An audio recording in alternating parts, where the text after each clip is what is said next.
1장 3절 입시론 델타논법을 공부합니다.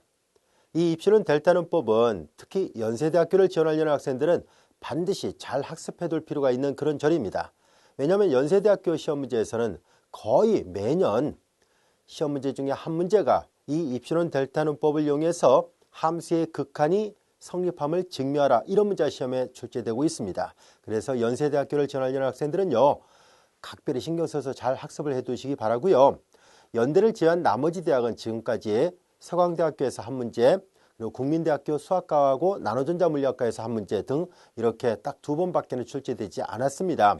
물론 앞으로는 또 다른 대학에서 시험 문제 더 많이 또 출제될지 어떨지는 알 수가 없습니다만, 그러나 지금까지 놓고 봤을 때 다른 대학에서는 거의 출제된 적이 없다 보니까 가볍게 봐도 무방할 거라 생각합니다. 하지만 앞서 얘기한 것처럼 연세대학교를 지원하려는 학생들은요, 자세하게 공부해 두시기 바랍니다. 자, 1장 3절 좀 어렵긴 해도요, 선생님이 알기 쉽게 풀어서 설명을 할 테니까요, 잘 듣고 바로바로 복습을 해 주시기 바랍니다. 자, 먼저 이 입시론 델타논법은 뭘 다루려고 하는 내용일까 하는 얘기인데요, 바로 앞서 배웠던 함수의 극한을 좀 더 엄밀하게 증명하려고 할 때 사용합니다. 즉, 우리는 앞에서 함수의 극한을 직관에서 쉽게 파악하는 방법을 배웠었는데요, 프랑스 수학자 코시가 이 직관에서 계산되어 왔던 이 함수의 극한 문제를 좀 더 엄밀하게 증명하는 방법을 제시를 합니다. 자, 그래서 코시의 입시론 델타논법이라 불려지는 것인데요, 어떻게 약속되어 있는지를 한번 살펴보도록 하겠습니다. 우선 코시의 입시론 델타논법을 설명하기에 앞서서 앞으로도 자주 쓰게 되는 기호 몇 가지를 좀 설명하도록 하겠습니다. 우선 임의라는 기호 표기를 설명하도록 할게요. 여러분들이 n이라는 영어 단어의 앞글자를 띄어서 뒤집어 놓은 기호가 수학 고유의 기호가 이런 기호가 있습니다. 대문자를 뒤집어 놓은 거예요. 이것은 이제 우리는 말 그대로 임의의 이런 뜻으로 사용합니다. 아니면 이제 모든 이런 용도로 사용할 거예요. 자, 그리고 존재한다는 뜻의 exist라는 이 단어 뜻의 왼쪽에 이 글자를 이렇게 돌려서 쓸 거예요. 돌려서 이렇게 쓰려고 합니다. 이런 기호 표기는 말 그대로 이 영문자 그대로 존재한다라는 의미로 사용할 것입니다. 자, 그리고 또 다른 이제 기호를 몇 가지 더 써보려고 하는데요. 이 수학은 앞서도 얘기했듯이 기호 언어학이에요. 그래서 수학 기호를 가지고서 의미를 전달하는데요, 어떤 기호를 주로 많이 쓰냐면 영어 알파벳 또는 그리스 문자를 가지고 주로 많이 기호를 만들어서 씁니다. 자, 그래서 또 다른 기호로서 다음 같은 것을 생각하려고 하는데요, such that이라는 문장이 있죠. that야를 만족하는 앞에 어떤 거, 이런 식으로 번역하면 되는데요, 자, 우리 이 such that이라는 이 기호를 이렇게 쓸 겁니다. s.t. 말 그대로 이 약자를 쓴 거예요. 이니셜을 따와서 s.t. 이렇게 써서 표시하기도 하고요. 뒷부분, 뒤에 문장을 만족하는 뭐뭐뭐 이런 뜻으로 번역하면 돼요. 이렇게도 써서 표시하기도 하지만 때에 따라서 어떤 책을 읽다 보면은 이런 기호도 있어요. 예, 마치 원소가 속한다면 이렇게 표시하죠. 근데 얘를 좀 더 연장을 해요. 그리고 앞뒤를 이렇게 점을 찍어서 이렇게 표시되는 문장 같은 걸로 혼용해서 사용합니다. 그래서 된야의 명제를 만족하는 뭐뭐뭐 이런 뜻으로 번역하면 돼요. 자, 그리고 이제 우리는 요 입시론 델타논법이라는 이 말에서 요 입시론과 요 델타는 그리스 문자입니다. 그래서 그리스 문자 입시론, 읽을 때 입시론이라 읽습니다. 입시론. 그리고 요거는 이제 델타라 읽을 겁니다. 아마 이건 많이 봐왔던 기호 표기일 거예요. 이 델타의 소문자는 이거고요, 델타라는 그리스 문자의 대문자는 이렇게 사용합니다. 나중에 증분을 나타낼 때 이 기호를 많이 쓸 건데요, 둘 다 델타예요. 소문자 대문자고요. 요 입시론하고 델타라는 이 기호 표기는 코시라는 프랑스 수학자가 이 입시론 델타논법을 처음으로 제시를 했었는데요, 그 사람이 이 자신의 논문에 이 기호를 처음 썼어요. 그래서 그 이후부터 많은 사람들이 관습적으로 코시가 썼던 이 기호 표기를 그대로 사용하고 있습니다. 그래서 오늘날은 그냥 거의 이렇게 고유명사화되어 있다시피 되어 있습니다. 그래서 코시의 입시론 델타논법이라 합니다. 이걸 만든 사람의 이름이 코시예요. 프랑스 수학자입니다. 아주 유명한 사람이고요. 수학의 여러 분야에서 많은 논문을 발표했고요. 특히 복소해석학의 창시자라고 해도 과언이 아닐 정도로 복소해석학을 거의 혼자서 다 만들다시피 했습니다. 자, 그래서 이 코시의 입실론 델타론법인데요. 자, 이제 이런 기호표기 몇 가지를 계속 써서 좀 더 간략하게 기호표기를 써서 설명을 하려고 합니다. 자, 이제 우리는 앞서 배웠던 함수의 극한에 관한 개념을 우리가 그림으로 먼저 다시 한번 복습 삼아 살펴보고요.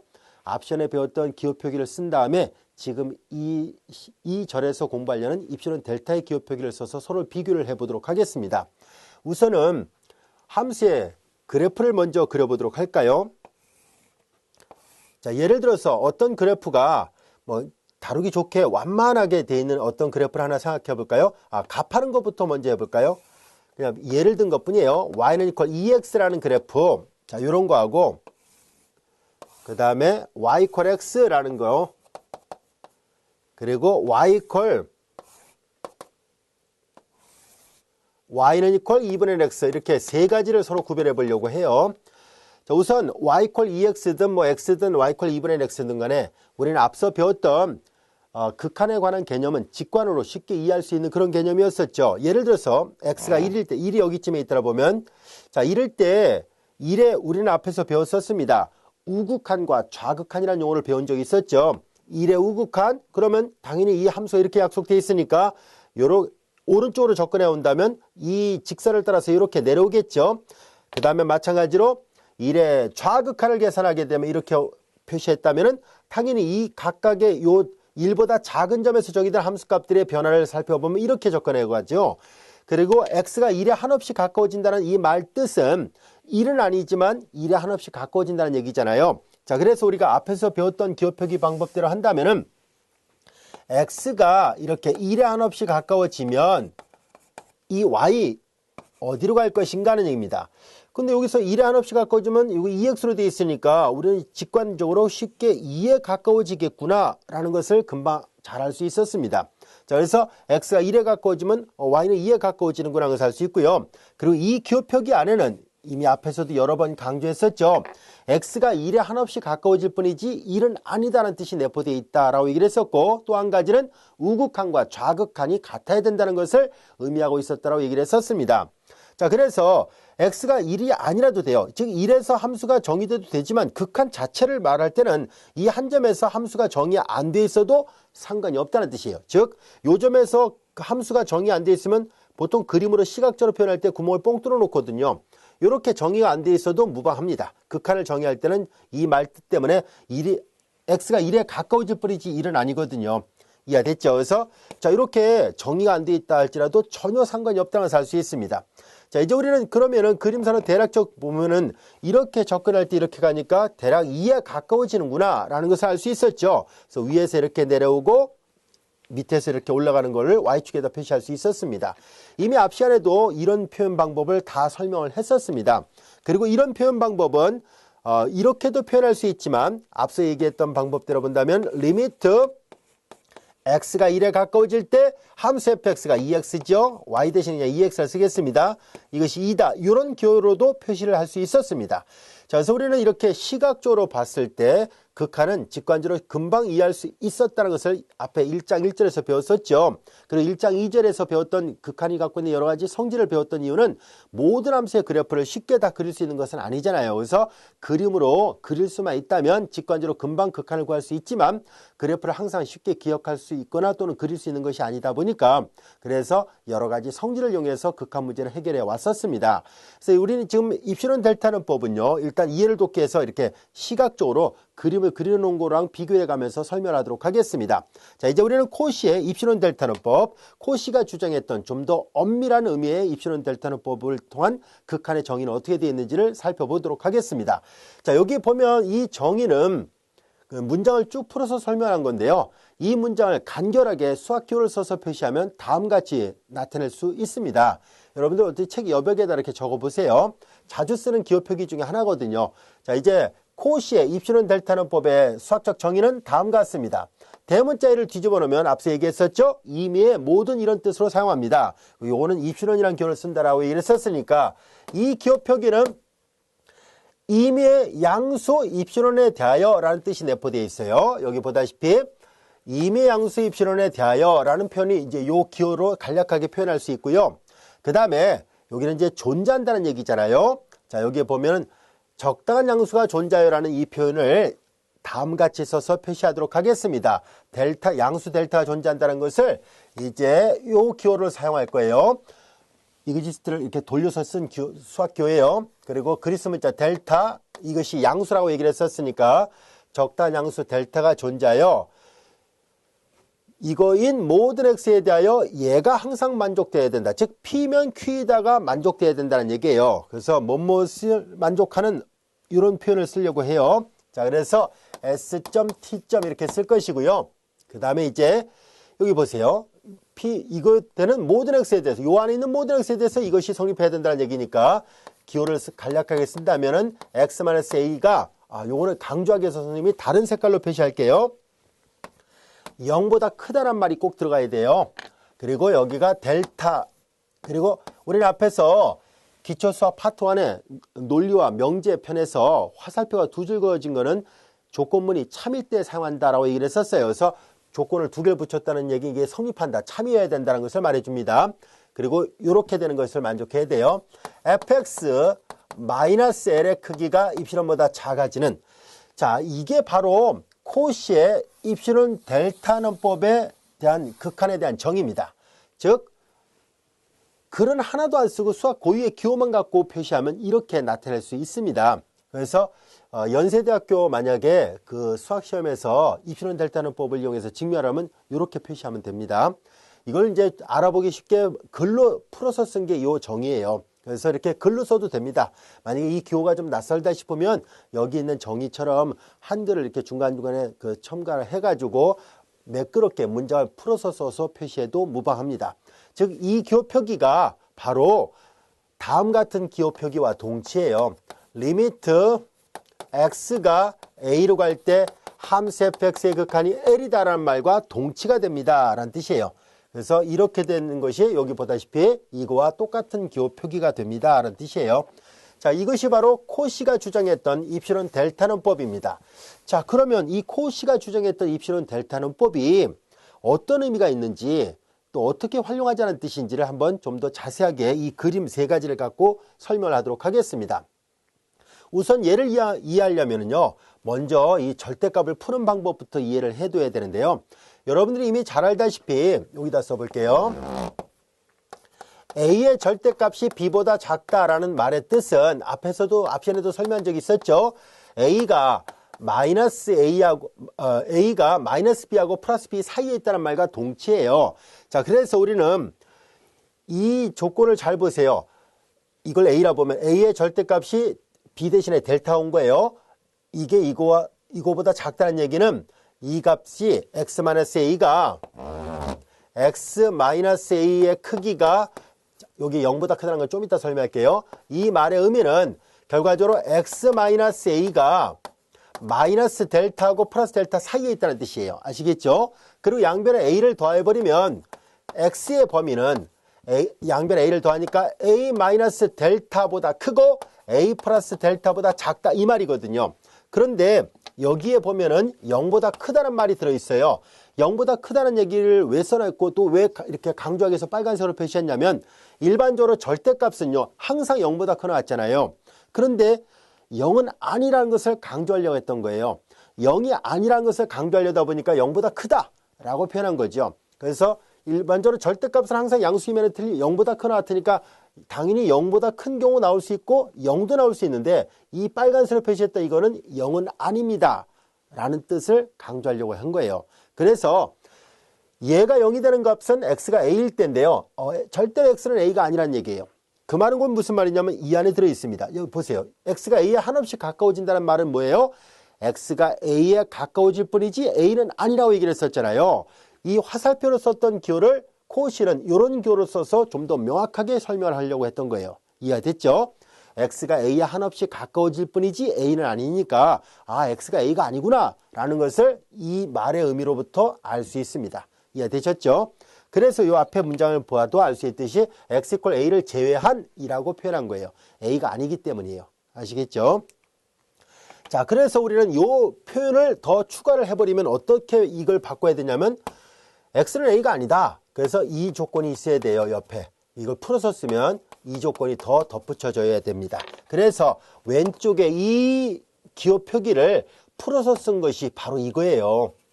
이해됐죠? 자, 이게 어떤 의미인지 곧 그림을 갖고 설명할게요. 그리고 오른쪽도 마찬가지입니다. 오른쪽도 마찬가지로 fx-l의 크기가 l보다 작다라는 말의 의미는 얘도 똑같죠? 얘랑 똑같은 의미로 생각하면 돼요. fx-l은 여기 입실론이죠. 잘못 써놨군요. 자, 이렇게 되죠. 마이너스 입실은 이렇게 돼요. 양변에 l을 다 더해요.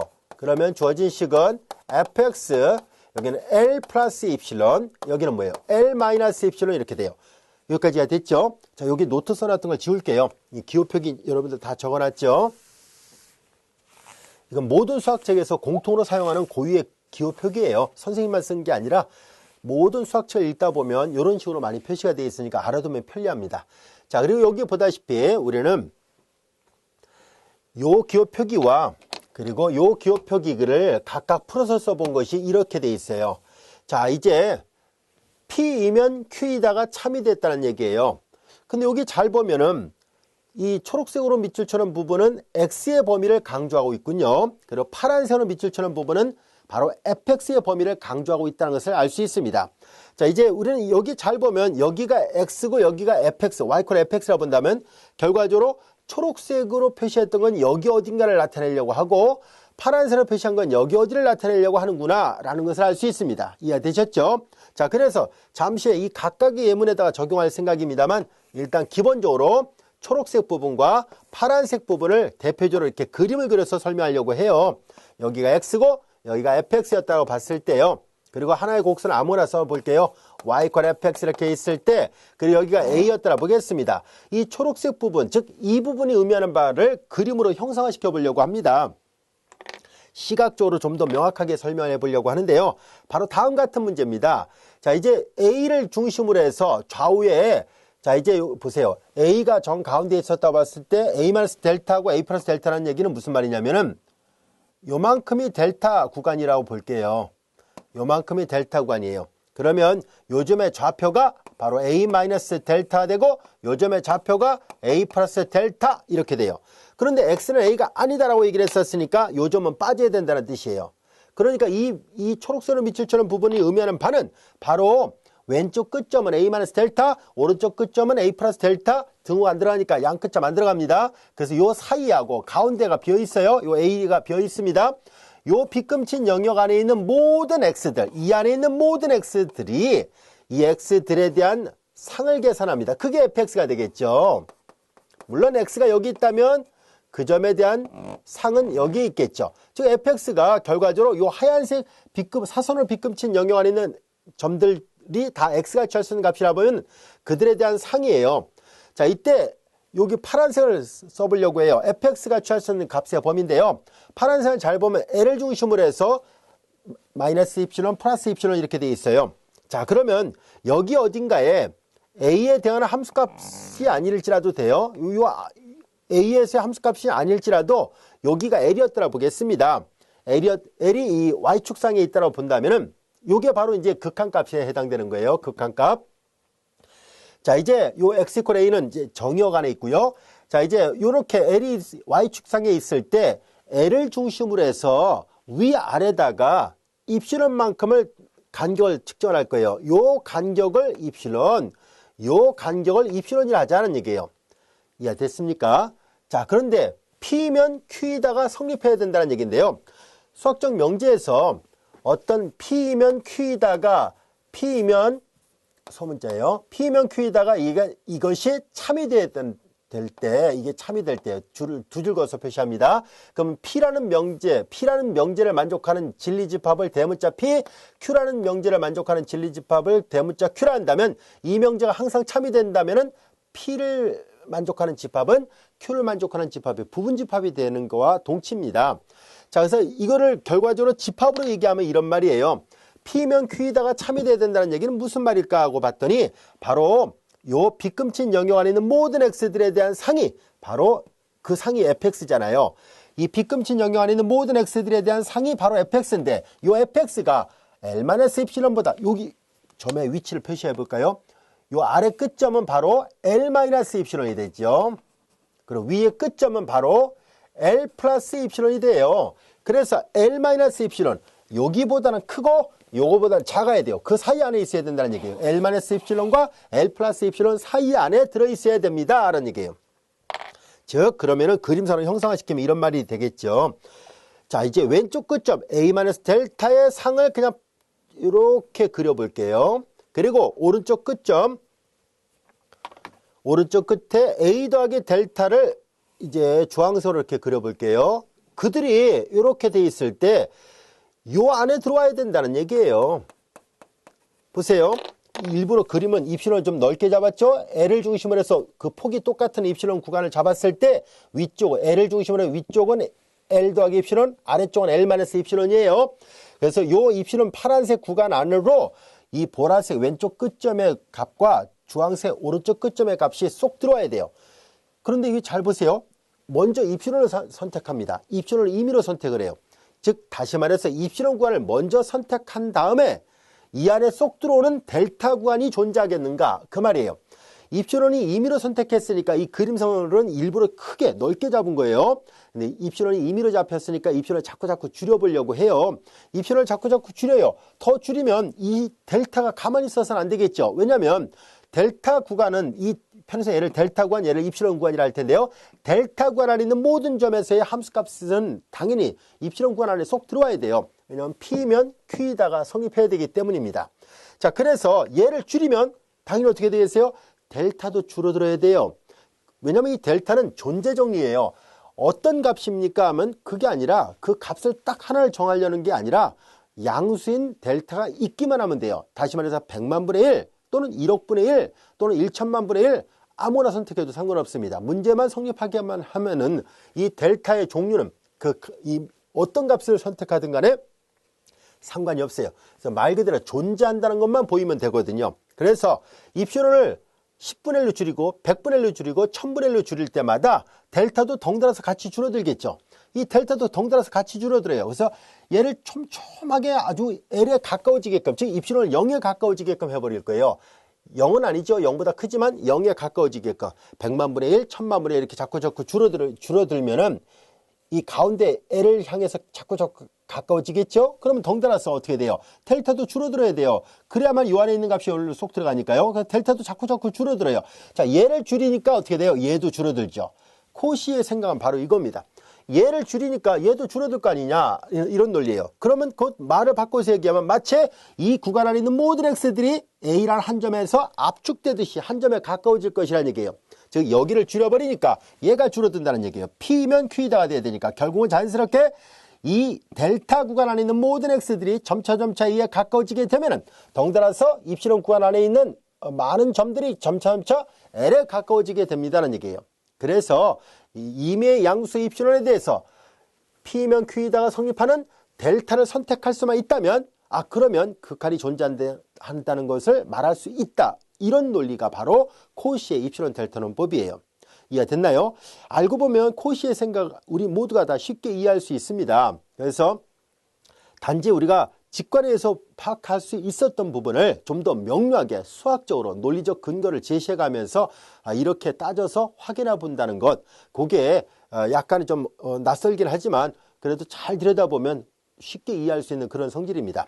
자, 이제 그렇다면 입실론 델타 논법의 큰 줄기, 큰 틀을 우리가 배웠으니까 그러면 이런 예문에 대해서 입실론 델타 논법을 하나하나 적용을 해 보도록 하겠습니다.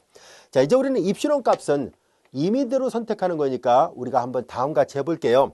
자, 이제 2를 경계로 해서, 이건 한눈에 봐도 극한값이 2가 됐잖아요. 2를 경계로 해서 만약에 이 입실론을 편의상 우리가 처음에 잡을 때 1로 잡아볼게요. 입실론을 1로 잡아볼게요.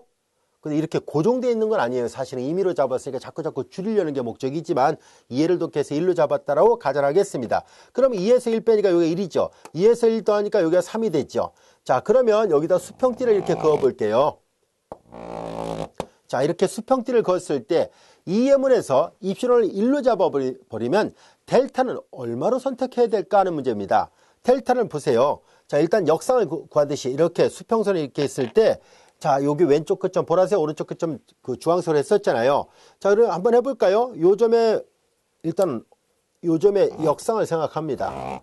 자, 도대체 어떤 값을 여기다 손을 그리다 보니까 약간 부정확하게 됐어요. 어떤 값을 넣었을 때 3이 될까? 이걸 따져봅시다. 2분의 3을 넣어보면 되겠네요. 그렇죠? 2분의 3을 넣으면 일단 2분의 3의 2배니까 3이 나오죠? 자, 그 다음에 여기다가는 2분의 1을 넣어봅시다. 2분의 1에 2배 하면 1이 나오잖아요. 자, 근데 2를 중심으로 해서 왼쪽 끝점은 2분의 1, 오른쪽 끝점은 2분의 3이니까 여기서 말하는 이 초록색으로 말했던 델타가 여기는 입시는 1이었는데 여기서의 델타가 얼마라는 걸 알 수 있어요? 그렇죠. 2분의 1이죠. 2를 중심으로 해서 2분의 1만큼 더하면 2분의 3이고 2분의 1만큼 빼면 2분의 1이니까요. 그렇죠? 그래서 여기 입시론을 1로 잡으면 이 델타는 2분의 1로 선택해도 되는구나 라는 것을 알 수 있습니다. 따라서 입시론을 하나 선택하니까 델타가 존재하죠. 그래서 이렇게 이미 어떤 입시론을 하나 선택했을 때 델타가 있다는 것만 보이면 돼요. 이때 델타의 크기하고 상관없습니다. 델타는 존재 정리이기 때문에 있다는 것만 보이면 되니까 이거보다 더 작은 값을 선택해도 무방합니다. 다시 말해서 2분의 1로 안 잡고 나는 더 가까이 잡아야지 해서 4분의 1로 잡아요. 4분의 1로 잡아도 그 안에 속 들어오잖아요. 왜냐하면 이 델타 있고 2분의 1은 델타관이, 즉 델타관이, 요 델타관이 이거예요. 이게 입시론관이고 입시론이 하나 정해졌을 때 최대로 넓힐 수 있는 델타 값이 바로 2분의 1이라는 얘기예요. 아시겠죠? 그러니까 사실 얘보다 더 작은 값을 선택해도 돼요. 4분의 1 또는 10분의 1, 100분의 1 선택해도 무방합니다. 그래서 결과적으로 입시론 델타노법에서 델타를 선택하는 것은 10인 10색, 말 그대로 10사람이 다 달라요. 답이. 그러니까 일정하지 않을 수 있다는 얘기예요. 그러니까 존재한다는 것만 보이면 그것이 끝이에요. 자, 그래서 여기 델타 2분의 1을 잡은 건 최대로 넓게 선택할 수 있는 델타의 값을 선택한 것뿐이에요. 자, 이번에는 원래 이 입시론이 임의로 잡는다라고 얘기를 했으니까 자꾸 줄여보려고 합니다. 자꾸 줄이면 어떻게 될까요? 라는 얘기예요. 입시론을 자꾸 줄여봅시다. 이번에는 반으로 줄여볼 거예요. 2분의 1로 해볼게요. 자, 이번에는 입시론을 2분의 1로 줄여버립시다. 반으로 더 줄였어요. 그러면 처음에 이 노란색 띠가 2분의 1로 줄여들었으니까 2를 중심으로 해서 위에 2분의 1, 아래 2분의 1이니까 그래서 요점의 좌표를 선택하면 이거 이제 복잡해 보니까 지워버릴게요. 자, 이제 요점은 좌표를 파란색으로 표시합시다. 2에다가 2분의 1 더하니까 2분의 5가 되죠. 그 다음 요점은 2에서 2분의 1 뺐으니까 2분의 4에서 2분의 1 빼니까 2분의 3이 됐죠. 요점의 좌표가 2분의 3, 요점의 좌표는 2분의 5예요. 자, 아까 노란색 띠는 각각 입시론이 1이었을 때고 지금은 파란색은 입시론이 2분의 1일 때인데요. 얘가 줄어들면 델타도 바뀐다는 것을 말하려고 해요. 자, 이제 2분의 1로 줄어들었을 때 옆에다 이렇게 수평선을 그어보겠습니다. 자, 이렇게 됐을 때 여기에 어떤 값이 2분의 5가 나올지를 비교해 보세요. 그럼 여기 보면은 여러분들이 잘 보면 알 수 있듯이 4분의 5를 대입하면 되겠네요. 4분의 5에 2배 하면 2분의 5가 되죠. 자, 그래서 여기를 이제 다른 색깔로 표시해 볼게요. 이거 지워도 되죠? 여기 4분의 5로 이렇게 계산하면 되겠네요. 4분의 5에 2배 하면 2분의 5가 되죠. 마찬가지로 왼쪽은 이제 이걸 지워 볼게요. 복잡해 보니까 지워버리고. 자, 여기에서 어떤 값을 대입해야지 2분의 3일까요? 역시 4분의 3을 대입하면 되겠네요. 자, 이제 왼쪽에 보라색 점은 4분의 3, 오른쪽에 주황색 점은 4분의 5로 잡았습니다. 이런 4분의 4라 보면 되거든요. 그러니까 4분의 4하고 이들 사이의 관계를 잘 보니까 이번에는 이 델타관이 바뀌었죠. 이 델타관이 아까는 2분의 1까지 최대 벌릴 수 있는, 최대 넓힐 수 있는 간격이 2분의 1까지 넓힐 수 있었습니다. 그런데 지금은 어떻게 됐어요? 지금은 빨간색으로 표시할까요? 이 오른쪽이 4분의 5고 왼쪽 이 가운데가 4분의 4니까 이 간격이 델타인데요. 이번엔 델타가 뭐예요? 4분의 1이네요. 4분의 4에다 4분의 1 더하면 4분의 5가 되니까요. 이 왼쪽 간격도 역시 마찬가지로 델타가 4분의 1이 됐어요. 자, 선생님이 설명하려고 하는 건 뭐냐면 입시론을 선택할 때마다 그때그때 델타가 달라질 수 있다는 것을 알 수 있습니다. 이해됐죠? 그것이 한 가지고요. 또 한 가지는 입시론을 줄이니까 어떻게 됐어요? 델타가 가만히 있진 않죠? 아까 입시론이 1이었을 때 델타가 최대 넓힐 수 있는 게 2분의 1이었는데 이번엔 입시론을 2분의 1로 줄여버리니까 최대 넓힐 수 있는 델타 구간은 4분의 1로 줄어들었잖아요. 결과적으로 입시론을 줄이면 델타도 줄어든다는 것을 말하고 있었습니다. 이해됐죠? 그래서 그러면 입시론을 더 줄이면 당연히 델타도 더 줄어들 수밖에 없죠. 여기서 만약에 여러분들이 입실론을 4분의 1로 더 줄여놨다면 덩달아서 델타도 그만큼 또 대응해서 더 작아지게끔 됩니다. 그래서 이런 논리를 계속 반복하는 거예요. 그래서 입실론을 계속 줄여들어서 0에 한없이 가까워지게 만든다면 델타 구간도 자꾸 줄어들어서 아주 1 근처에 아주 작은 구간밖에 나오지 않을 거라는 것을 알 수 있어요. 그 말은 곧 이렇게 압축되는 현상을 설명하고 있다는 것을 알 수 있습니다. 이해됐죠? 그래서 입실론 델타론법 아주 쉬워요. 어떤 그림으로 설명하든 간에 마찬가지인데요. 자, 이제 요거는 일부러 이렇게 기억하기 좋게 하는 건데요. 얘는 더 쉬워요. 여기서 1일 때 대하는 값은 1이죠. 여기서 만약에 입실론을 만약에 1로 잡아봐요. 얘도 1로 잡지 말고요. 그냥 한 2분의 1 정도만 잡아봅시다. 2분의 1 정도로 잡아버리면 여기가 1에다 2분의 1 더하니까 2분의 3이죠. 1에서 2분의 1 빼니까 여기가 2분의 1이죠. 그러면 수평선을 띠를 그었을 때 이런 건 여러분들이 평소에 연습할 때 이렇게 정확하게 자를 갖다 대고 이렇게 해보는 게 좋아요. 몇 번 해보세요. 하다 보면 좀 쉽게 이해할 수 있어요. 자, 근데 여기서 일부러 y, x를 똑같이 잡았기 때문에요. 이게 간격이 똑같아요. 여기 델타 구간, 여기 입실론 구간을 2분의 1로 잡았거든요. 그러면 요 간격이 델타 구간인데요.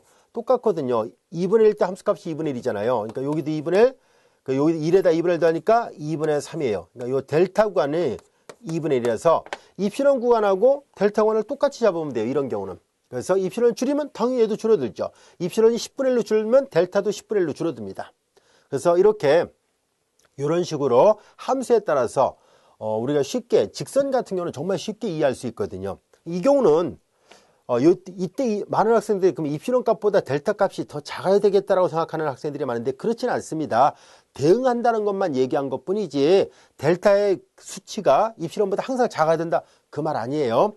그래프 이렇게 일부러 눕혀놓은 걸 그려놨거든요. 자, 이번에는 여기다가 2를 집어넣었을 때 1이 되게끔 해봅시다. 그러면 여기서 이제 여기 함수값이 1이죠. 여기다 입실론을 2분의 1로 잡아봐요. 입실론을 2분의 1로 잡아봤습니다. 그럼 여기서 띠를 이렇게 만들어요. 그러면 어느 값을 대입해야지 2분의 1, 여기 1에서 2분의 1 빼면 요 값은 2분의 1이잖아요. 요 값은 1에다 2분의 1 더하니까 2분의 3이 될 것이고 어떤 값을 넣었을 때 2분의 1이 될까요? 당연히 x 대신 1을 넣으면 되죠. 또한 어떤 값을 넣었을 때 2분의 3이 될까요? 3을 넣으면 되죠.